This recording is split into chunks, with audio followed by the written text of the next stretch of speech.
God's word as we turn to John chapter 11.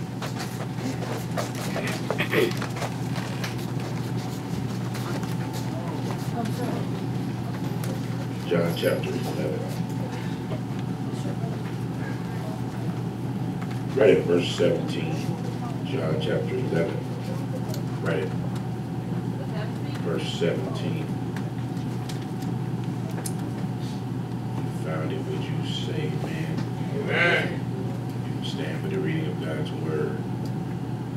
John chapter 11, right at verse 17, you'll find these words. On his arrival, Jesus found that Lazarus had already been in the tomb for 4 days. Now Bethany was less than 2 miles from Jerusalem,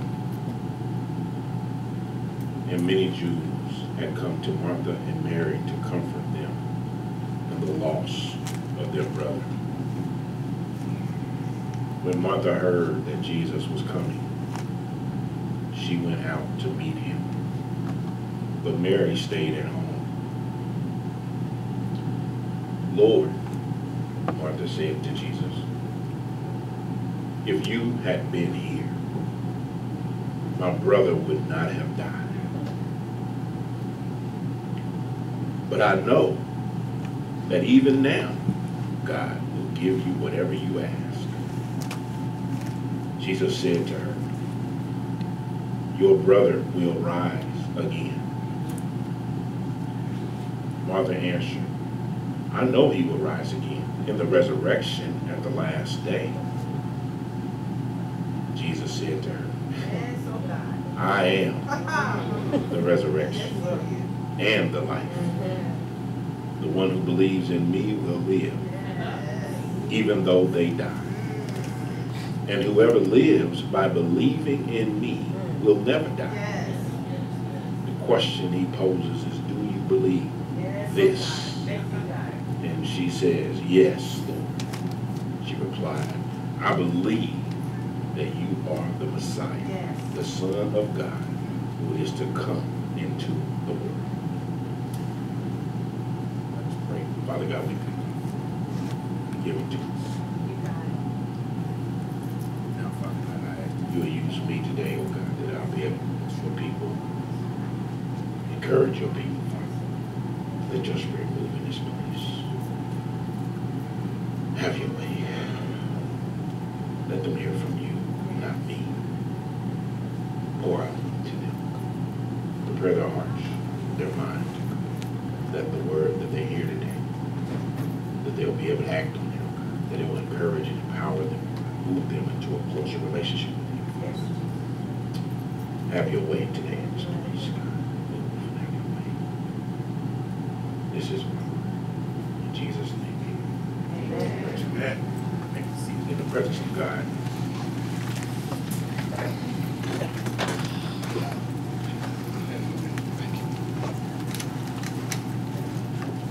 Going through the last few weeks of the sermon series, Returning to God,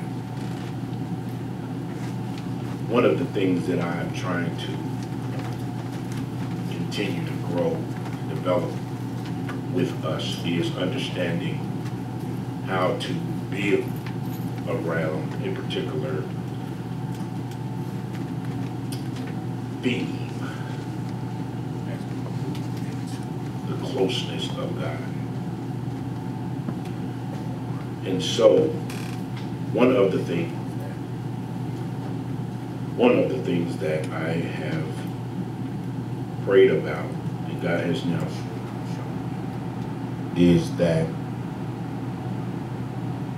there are so many areas that we need to be encouraged around that you can't really cover them all. Somebody missed that. And so what I pray constantly is that God shows me the areas that we need the most for us to grow as a ministry.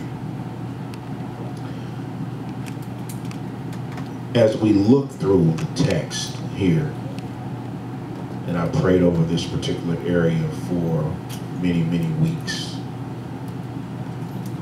There seems to be a spirit that exists amongst people of God, that when they make a mistake or when something happens, that life is over. I've read the Facebook post.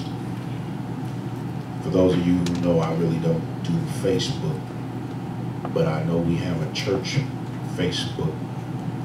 And so periodically I'll try to look at it to just kind of see what's going on in that world. But this is what I discovered. And I promise you I won't keep you too long, but I just want to help you. What I see is that we are showing up one way, but we're operating in a different way. We say we believe, but the message we're putting out publicly is that we really think it's over. We really think we're doomed. We really think that it's too late.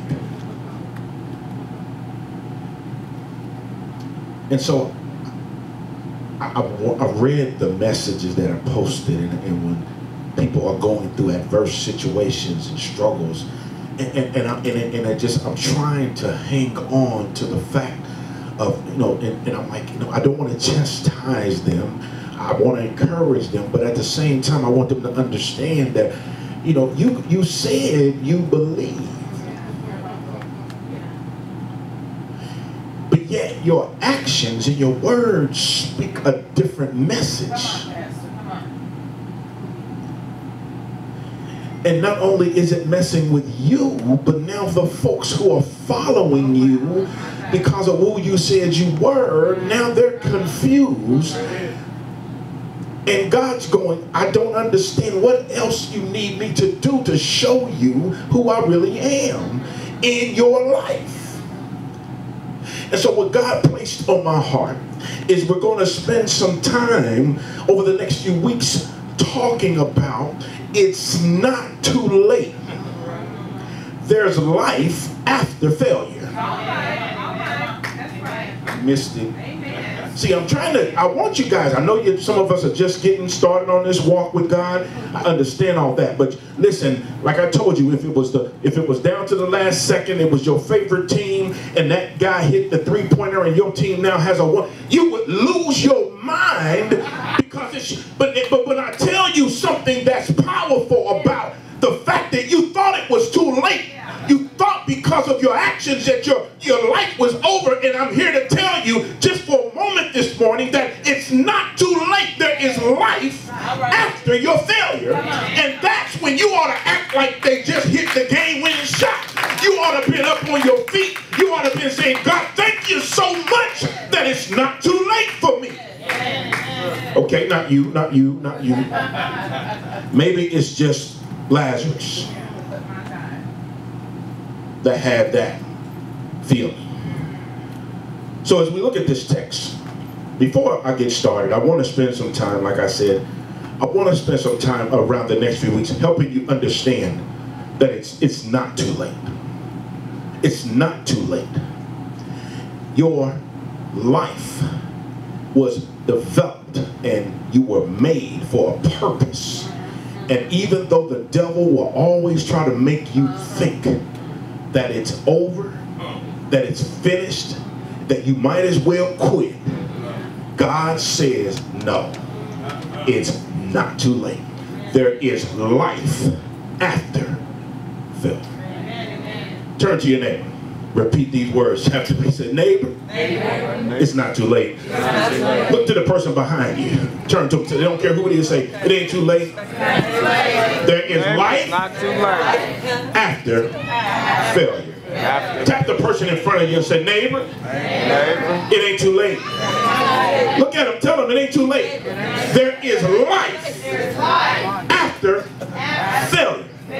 You need to text somebody right now. Pull out your phones. I want to help you. Tell them it's not too late. Take your phones out right now and text somebody right now. I don't care who it is. Group text, mass text, single text, and tell them right now that it's not too late. There is life after failure. Text them right now. I'll give you a second. I'm waiting for you right now. Text somebody right now and tell them it's not too late. It's not too late. In spite of what the devil tries to make you think in your mind, in spite of what you're feeling in your lost soul, in spite of what you're going through in your broken body, the devil is a lie, and God says it's not too late. There is life after failure.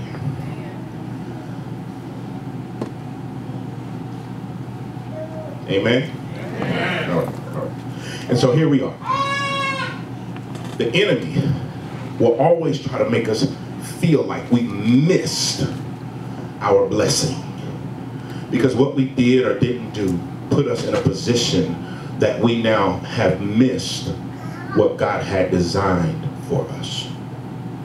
And even if that's true, because we weren't where we should have been, or we weren't doing what we should have done, it doesn't matter in the eyes of God. God says, listen, I understand what you were dealing with. Matter of fact, remember, I made you. I know. And even though you went off on your own and you thought you had it going on and you thought you were your own boss and you thought you had your own plan, God said, that's all right. I sat back and watched and waited. He said, because it's in my season, not your season. He said, and so there was some stuff that had to take place in the waiting season. And see, you ought to turn to your neighbor again. He said, I'm just waiting. I'm just waiting. He's just waiting.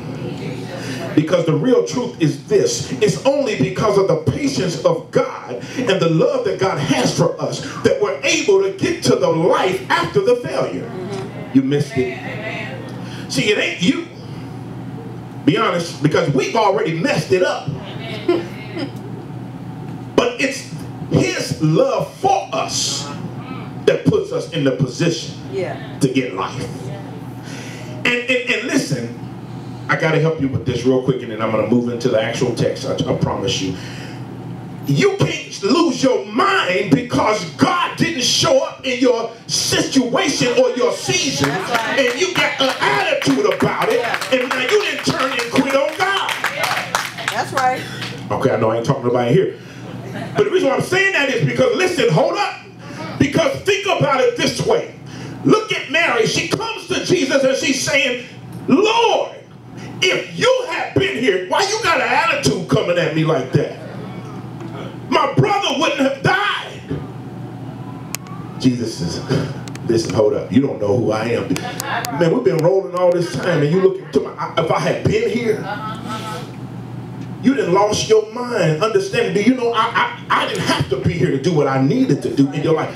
I'm trying to help you understand. Sometimes we're guilty of operating with an attitude toward God, because when we were going through whatever we were going through, He didn't show up when we felt like He should have shown up. He didn't come in the time we felt He should have come. And God says, do you know who I am?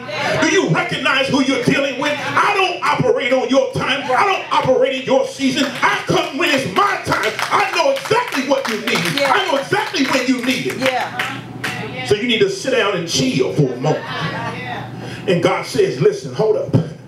He says, not only do you have to deal with the attitude, we got to put it in check, people. Be honest, we got to put it in check. Because what it does is the enemy comes in and he'll have us so twisted up that we'll start to operate like, God, you let me down. You failed me. And we'll start to treat God like He owed us something and didn't give it to us. And we'll start to treat Him, shun Him, and treat Him like He failed us. Like we're doing Him a favor by being in His presence, and now He doesn't deserve us. And listen, you'll turn your back on God. But because of His patience, His love, He waits. Turn to your neighbor and say, I'm in the waiting season. I'm in the waiting season. In the waiting season, watch this. In the waiting season, it's when you get your workout. See, some of y'all, I ain't talking about LA Fitness. I'm not talking about Gold's Gym. I'm talking about, listen, your faith, it gets a workout. And you're tripping because you're going through. And God says, hold up a minute. You're not ready for what I got for you. And so I got to get you some muscles in your faith area. He says, so you got to go through a workout. And listen, so it calls for you to have increased patience. It calls for you to have a stronger faith. And that means you need to work out. And how do you get stronger in your faith? He said, you got to go through some seasons of waiting on me. I'll move when it's time. And in the midst of your struggle, you're trying to figure it out. And God said, yeah, I'm waiting on you to give it up. I'm waiting on you to turn it over to me. He said, that's sweet. And while you're going through, you're waiting on me to show up. You're getting whooped and beat and pushed. And all of a sudden, as you're going through, you're getting stronger in your faith. You're exercising. You're getting stronger in the waiting season. Yeah. And so while he's waiting, he's waiting. He's waiting. He's watching. He's waiting and he's watching. Oh my God. And he's exercising you out. And your patience is getting better.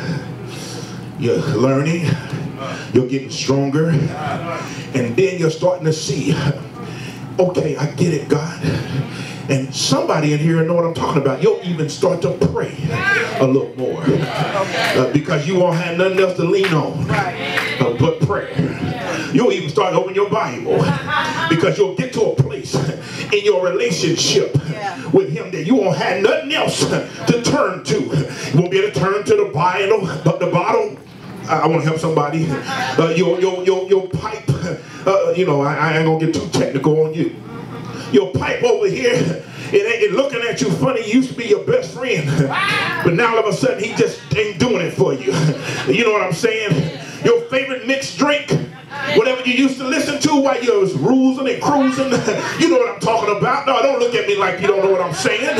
You know, that will help you get your mood right. For whatever reason, it just don't seem to do it for you like it used to. But all of a sudden, you start talking a little more while you're driving. Lord, I don't understand why I gotta go through this, why I'm struggling so much. He said, but I'm talking to you, Lord. I used to didn't even talk to you like this. And all of a sudden you'll be talking to him a little more, praying a little more, and then you'll find yourself turning in the Bible. The mama said read 91st Psalm, the 23rd Psalm. They told me in Bible school to read this scripture. You'll find yourself looking in the Word of God, and as you start to allow that Spirit to move inside your heart, stuff happens. You'll start to feel stronger. Your patience will get better. And God is waiting and he's watching. And all of a sudden, watch this. He'll see you get to a place where he's ready to move in and use you in a way you didn't even expect him to use you. Mess you up all the way around. You think I'm lying? Watch this. Look at Lazarus. Look at Lazarus. Lazarus was a man that was connected to Jesus. It says he was a friend. He was someone who Jesus loved. He was the brother of Mary and Martha, the people who Jesus was running with. Who you running with? Are you running with folk that is connected to Jesus? Just want to help you understand. Listen, not only was he a friend of Jesus, I love the fact, you know what? Isn't it good to have Jesus as a friend? Yes. Come on, no, don't pretend. I'm talking about real. See, you listen, I got some people that they say friends, but they only friends in certain situations. That's right. Now, come on, be honest. You know, when things is good, they don't have no problem hanging. But the minute a storm comes, I'm looking around, I can't find them. Adversity comes, where you at? I can't find you. But when I need something, you ain't around. The work time, I can't find you. But don't let me come into a little glory.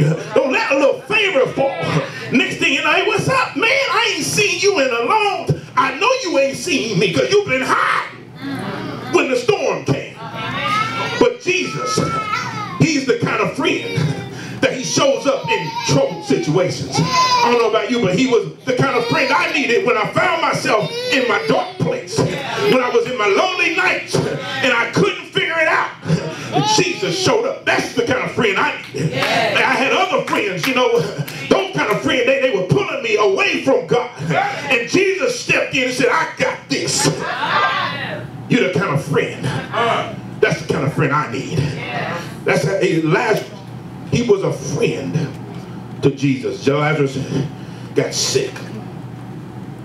They said he got sick. And he got to the place that he died.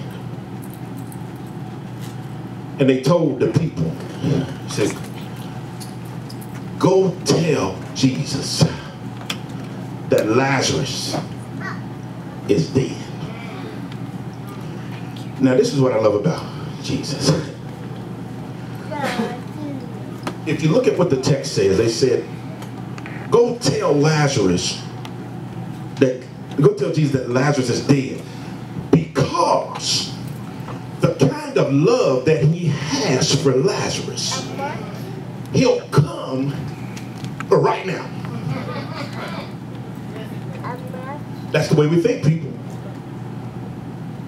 We think our circumstance demands Jesus' presence right now. Right now. Not tomorrow. Right now. And so they did too. Just because you're walking with Jesus and you have a relationship with him doesn't mean that you can demand his presence when you feel like it. No matter what you're going through, no matter what your circumstance, you don't have the authority to say Jesus right now. And so be careful. There's some folk that's on TV. There's some pastors in churches across this country, and they convince folk that, yeah, you walk up here, I'm going to pray over you, and right now you're going to be healed. And I want to tell them you're a lie. You don't have the authority to tell them right now you're going to be healed. That's right. Jesus said, in my season, not yours. In my time, not yours. You can ask my will to be done, but you can't tell me what will to be done. And so, and they said, go tell Jesus, Lazarus is dead. And because, this is how crazy, because of how they knew how much he loved Lazarus, he'll show up right now. We are used to operating the same way. We need Jesus right now. We go to the cupboard. Jesus, you know I'm struggling. I got to get my Jesus out. And we get him out like, you know how you make your coffee and you put your sugar in your coffee. That's how we do Jesus. We just get him out, you know, right now I'm struggling. I got to get me some Jesus. I got to put him on. Okay, my stuff is better now. I got to put Jesus back on the shelf. That's what we do. I'm going through a storm right now. Gee, I need some covering, Jesus. We get my cover out, Jesus. Okay, I'm done. My storm's over. Jesus, go back. That's how we do. You act like it. That's right. Okay, maybe it's just me that we have a tendency to treat Jesus like a microwave. We only use it when we need it. And Jesus said, that's not the kind of friend I need. But that's okay. I'm waiting. Even though it looks like Jesus has failed them, because he chooses to wait, because they weren't ready. And today I want to encourage you. Listen, I don't want to drag this out. I want to encourage you here, because out of all of this, this is what I want you to take with you. There's a reason why you're storm and why you're staying where you are. There's a reason why you're going through your sickness or your issue. And the purpose of it is not to kill you. It's not. If you look at the text, Jesus tells them, he says, your brother will rise. You ought to be shouting right now. Amen. And he goes beyond that and says, this sickness will not bring death. Now think about that, people. That's right. If you are a Bible reader, yes, thank you, and you understand what that means, you ought to be losing your mind, because there's some folk right now that are sitting around you, walking around you, they're dead. Yeah. Yes. They're sick. Yes. And it looks like it's over for them. Right. But the Bible just told us that even though they look like it's over, it looks like they're dead, it looks like it's finished, that it's not over. All right. It's not too late. Thank you, God. Matter of fact, it's not going to even kill them. And you go, but they said he's already dead. And Jesus says, no, he's asleep. And they said, well, no, you mean he's taking a nap? No. He's asleep. He's dead. But you're confusing me. Yeah, I know. But listen, his condition is necessary for the purpose of my plan.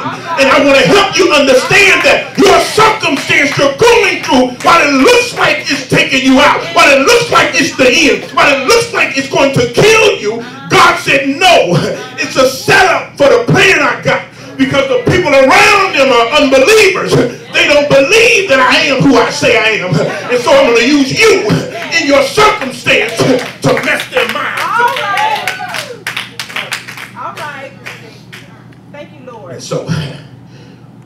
And so Lazarus, he's dead. And watch how we react when you say you believe. I'm trying to help you. Help us.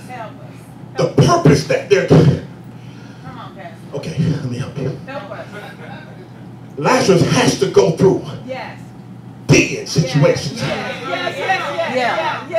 so that somebody else can be free. Yes, he does. Lazarus had to be bound in grave clothes so that somebody else could live. Yeah. Listen, I'm trying to help you. Listen, you trying to figure out why you're struggling. He said, your struggle, I'm trying to make sure you understand, it's not just for you. But there's some folk around you who don't believe I can do what I said I can do. And so I got to blow their mind. Yeah, that's it. Yeah, and so, and listen, and this is what I want to help you. Even the unbelievers, the believers, Mary and Martha. I'm shocked at you. Because you've been with me all this time. You know how I roll. And when she came to Jesus, watch her attitude. If you've been here, can you see her head rolling? Oh, y'all. I'm going to put it. I'm trying to help y'all. Okay. All right. Do what you want. Can you see her head rolling? If you have been here, my brother would have still been alive. He wouldn't have died. And Jesus is like, are you serious? Isn't that what some people say? Are you serious? Are you for real? You remember, hold up. You remember, I was the one who the man couldn't see. Remember, it was me that touched his eyes and let him see it. Remember, I was the one who the man couldn't walk. And I told him to get up and take your mat and go. He said, remember, it was me. I was the one who sent demons out. And Lazarus, he's dead. Now, I understand emotion. I'm just going to give her the benefit of the doubt. Because in emotion, listen, if it was my brother or my sister, I would have been in emotion too. But this is what I want to help you understand, people of God.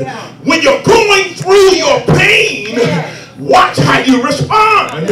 Because the folk around you are still watching you, and you say you are a believer. No matter what you're going through, if you believe he is who he said he is, then he doesn't stop the minute you have adversity. He doesn't stop the minute you have a circumstance. He's still God. He's still sitting on the throne. He still sits high and looks low. He still has the power to say move, and storms move. Winds be still and they stop moving. That's the God we serve. And so when you got situations in your life, storms come, you need to keep it together, because you serve the kind of God that can do all things. He ain't no sometime God. He's an all-time God. You ought to give him a hand of praise right now if you believe in who he said he is. But that's all right. But Lazarus, he was in the grave. But let's watch Jesus. Folk come and say, you ought to go heal him. You know, save him. And this is how people do. They back in the back whispering. He raised the man. He healed the blind man. You think he would have come? Ain't that a shame how he did that, boy? That boy's been his friend. He said he loved him, but he didn't even show up when he needed it. In their eyes, Jesus has failed them. In their eyes, it's over. In their eyes, it's done. And Jesus intentionally keeps working. Yeah, it's my friend. And I get you, man, it's pulling on Jesus' heart because he loves him. But he says, 4 days now has passed. It's over. There's no way he can live. There's no way he can make it. It's finished. And Jesus said, now is the season. Now it's time. See, he said, you ought to be glad that I didn't show up when you wanted me to. Because if I had shown up when you wanted me to, things wouldn't have worked out the way it's going to work out. He said, see, the death had to come. The grave clothes had to come in order for somebody to live. In the failure of your life, when it looks like you're failing, when it looks like it's over, when it looks like it's finished, you need to understand God says, no, it's not too late. This is just an opportunity for me to show up and show out in your behalf. So I need you to keep it together. Don't worry about the dead stuff. Don't worry about the grave clothes. Don't worry about the bondage you're in. He said, because I'm the one who can tell dead clothes, come off of it. And if you don't believe me, look at the word of God. It says dead clothes. He said, Lazarus, come out. That's what he said. But before that, he had to roll the stone away. What stone do you have up that keeps him from coming to you? Yes. Come on, be honest. Somebody here right now, you got a stone up. You got a stone up right now. And it's blocking you from the presence of Jesus. What stone do you have up? Is it hatred? Do you have the stone of anger towards somebody? In your heart, that stone, it needs to be rolled away. What about addiction? Somebody's got a stone of addiction. And listen, don't worry about the addiction. I'm more interested in the reason you got the addiction. Because listen, be honest, we don't get connected to stuff that is detrimental to us, except we use it to fill spaces that's empty. But I come to tell you right now, there is a Spirit of God that he will fill your empty spot and give you the kind of peace and joy in your life that no alcohol, no drug, no adulterous behavior can ever satisfy.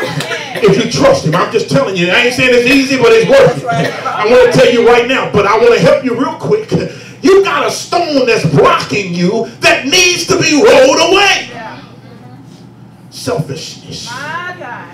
It's a stone that's keeping you from having Jesus in your presence roll it away. Family issues, relational issues, financial struggles. Some people have placed the worldly things in God's place. It's out of priority, and it's a stone in the way of your relationship with Jesus. Why don't you roll it away and let him come in? And listen, watch when he gets into your presence. This is what I love. He's got the kind of power. He didn't even have to get close. If you look at him, Mary came to him where he was. He never moved. And when the stone was rolled away, watch this. He said, Lazarus. Can you imagine folk looking at him like he's crazy? Man been dead for 4. Lazarus, come forward. Will you be in the position to hear his call? No matter what your situation is or your circumstance. It looks like it's over. It looks like it's finished. It looks dead. You got the bondage on. And even in that, he's calling you. Come forward. Will you respond in obedience, regardless of your circumstance? Will you respond in obedience, regardless of your situation? Will you respond? Lazarus, even in his dead situation, even in bondage, Lazarus got up. And he didn't get up and stay still. He did exactly what Jesus asked him to do. He said, Lazarus, come forward. And Lazarus stepped out of a dead situation. Oh, come on, be honest. You thought it was finished. Your situation, if you're honest with yourself, you thought it was over. You thought you were done. There's no way all the stuff I've done in my life, there's no way God can call me. There's no way I can be saved. And Jesus said, yes, you can. Yes, you can. Yes, you can. That's the kind of God I am. Yes, you can. I specialize in folk that nobody else wants. I specialize in folk that are broken and bruised. That's right. In dead situations, I come and give life. That's who I am. And I needed you. I needed this. I needed Lazarus. I needed Lazarus to go through this dead moment so that the folk around him could see the power of God move throughout his life. And listen, they watched and couldn't believe it. Could you see it? No matter how stinky he was still coming. No matter how filthy he was, he still kept coming. No matter how bonded he was, he still kept coming. And he got to the place and they said, loose him. All right. Take the grave clothes off. Come on, be honest. Some of you right now, you still got on your grave clothes. You're coming. But now it's time to loose the grave clothes. The stuff that's keeping you bound, it's time to let it go. Your failures, you've been holding on to them too long, let them go. The stuff you did in your past, it's time to let it go. It's keeping you bound and it's stopping you from progressing into the presence of your God. He says, I need you to get closer to me. But in order to do that, you got to let it go. Let the grave clothes fall right where they are. And listen, when they took them off, they said he had a stench. God said, that's all right. I love you when you're stinking anyhow. I made you. I know all about you. Yeah. And nobody else gonna hug you when you're funky. But I will. Because I love you enough to come and get you out of your filth. I don't know who I'm talking to today. But in your mind, you thought it was over. And God says, no. I know you feel like a failure.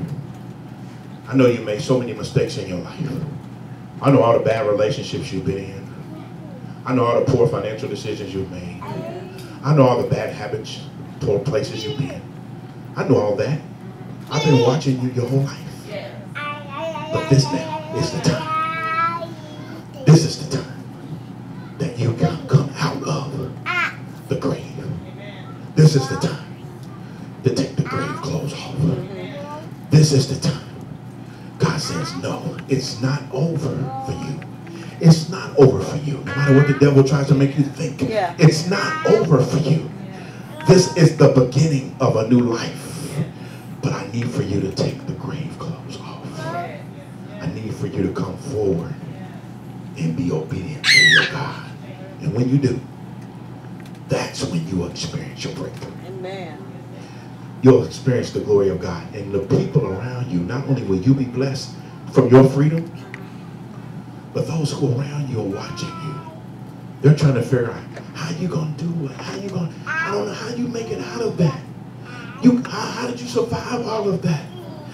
That would have killed most people. Matter of fact, I know some people that didn't live through that. How did you make it through? And you'll be able to say, I came forward when he called. I was in dead clothes. Life had went out of me. But I met Jesus. And he took my failures and gave me life. I thought it was over. But I listened to the call of my God. And he restored me to life.